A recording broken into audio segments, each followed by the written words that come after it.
Hello everybody, welcome to Carrots Gaming. I'm your host Carrots. Today I'm back at it again with some more Empire at War, but today we're not actually playing it.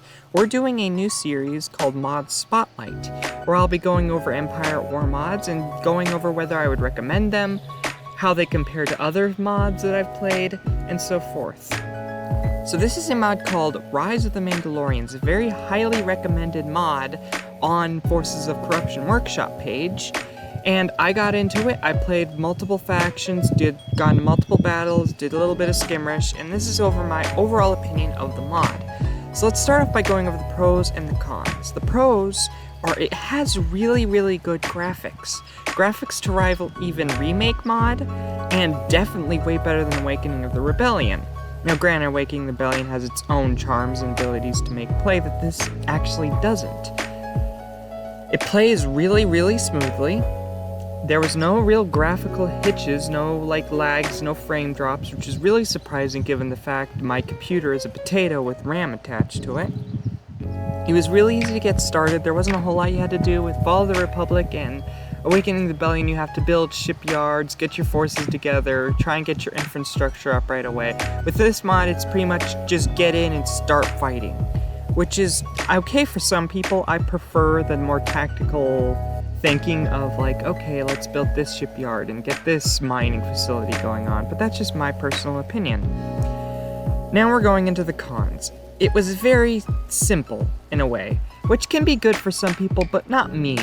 There wasn't really much to it. You get in, you build the ships, you send them into combat. There was no real infrastructure besides building mining facilities and such.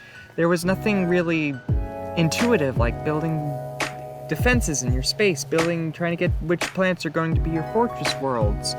There wasn't a whole lot new gameplay mechanics. And it also wasn't very tactically challenging.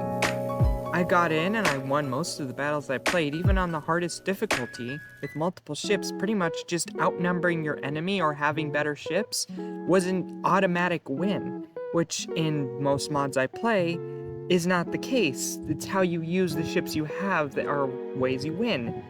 Just because you send in a bunch of Star Destroyers against a bunch of smaller forces doesn't mean you're gonna win if you're not careful. And also, crashing. This mod had a lot of crashing, which is something that was a real big game changer about whether I would do a full series on this or not.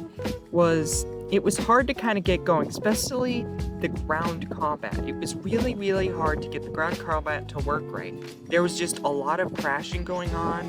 I would bring in the speeder units, and the game would crash in the ground combat. I do not know why exactly, but it just would.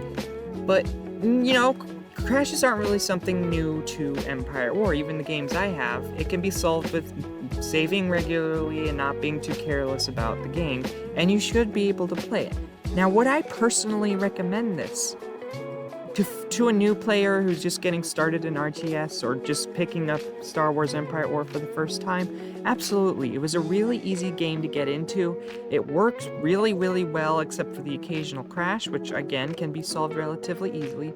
Graphics were really good, but they weren't too taxing on my computer.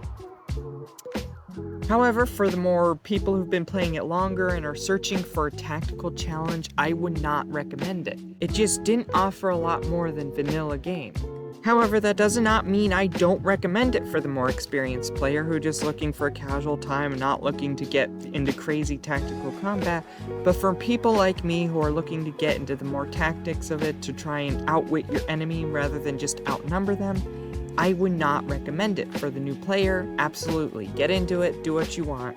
It's a really good game to get started on this kind of RTS thing. It was really easy to play, like I was saying, and graphics, again, were amazing.